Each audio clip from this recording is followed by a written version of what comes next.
Hello, Hospitality 3004. Today we're going to be talking about strategy formulation. I've given you several readings and then some more videos with regard to this topic, but there were a few things that I wanted to make sure that we did cover. So I'm going to get into just a few of those today. It's not going to be too extreme, okay? So this will be relatively short.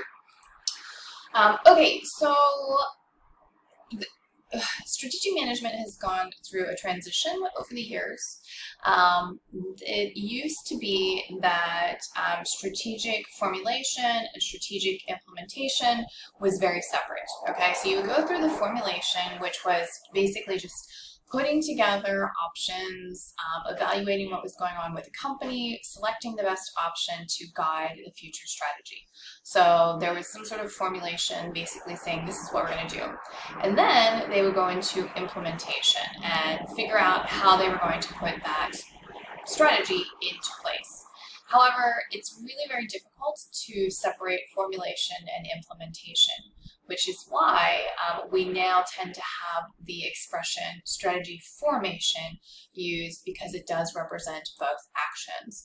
Look, this is very pedantic, it's very specific, it's not really something you need to be worried about, but anyway, that is why some of the readings that you have use slightly different terminology, so I just wanted to make sure that you knew that. So I gave you guys a chapter that went through these 5 different approaches or schools of thought with regard to strategic formation.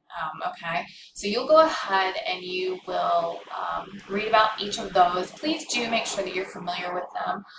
As you will see, they tend to get a bit more complex and a bit more detailed as you go through them, but just kind of be familiar with those. And if I was to, for instance, give you a case and say what kind of formation or what kind of school of thought or approach are they using, be able to articulate that. So I did actually want to bring up, because as I was going through and thinking about these 5 different schools of thoughts and the different kinds of formation that we use, I was actually thinking about Google and how Google is kind of an outlier in corporations. I mean, it's a massive corporation. It makes, I don't even know how much money per year, a lot. It's incredibly successful, but it has a very non-hierarchical structure. It does not use one particular formation approach, and that is because, everybody is treated as very equal. So everybody's on the same playing field. You're able to get access to everybody all the time, whether it's one of the founders or the CEO or whoever. There's a lot of these very small teams going on, very little, middle management.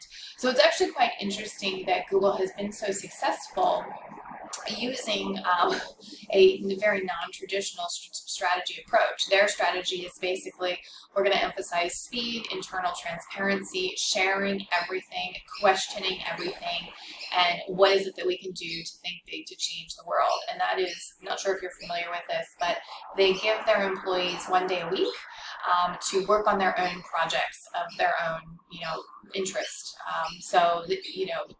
With the expectation that they will think big to change the world. And that is actually one of the ways that they came up with Google Earth. Was somebody working on this project in, that 1 free day that they have a week. So anyway, Google is really an outlier. They're very unusual in that regard. Most companies cannot get away with this, and I think it's just, the fact that they're in Silicon Valley and they have all these tech heads who just kind of have a different way of doing things. Okay, so I just wanted to bring up one thing that I thought was really important. So you're going to see this. I gave you an article. So Harvard Business Review does a lot of articles on, strategy, well, in everything. Within the business management realm. So they put out a book each year called the 10 Best Reads on Strategy. And the article that I gave you is one of those strategy articles called Turning Great Strategy into Great Performance. And part of the reason that I gave you this is because just because a company has a strategy does not mean it will perform, okay? So if you build it, they will come. No guarantee that they will come. If you put a strategy into place to earn this much money, no guarantee that you're going to earn this much money, and so forth and so on. And so that is why we come up with a strategy and then we measure it, because if it isn't measured, it doesn't count. And that is because we have to be able to evaluate performance. Oops, sorry, getting a little ahead of myself. Okay, so in that article, it mentions the fact that most companies deliver only 63% of promised financial value. So they come up with a strategy. They say this is what we are going to earn. Most of the time they, on average, they typically realize 63% of the money that they intend to earn. And these other 37%, so these losses, they went ahead and they accounted for why this happened. So in some cases, it's due to inadequate resources. In some cases, it's because the strategy, 5.2% of cases, it was, 5.2% of loss is a result of poorly communicated strategy, so having to articulate that better. So I actually thought that this was really very beneficial and something to look at. And it is something that you will certainly need to think about when you get into these management types of positions. So the article also goes through this strategy to performance gap, these 7 rules to bridging this gap and making sure that your strategy does generate more performance, better performance than just that 63%. So please make sure that you're paying attention to these rules and the narrative that it gives you in the article. It's actually quite useful, very relevant, and something that you will see most of the companies that you're working for really emphasizing these things. And it's also something that you should just be aware of because, if your company or if your business unit or your department, whatever it may be, is not emphasizing these, it would be valuable for you to bring it up and see what it is that you can actually do. And then I also wanted to bring up one bit about barriers and resistance to implementation.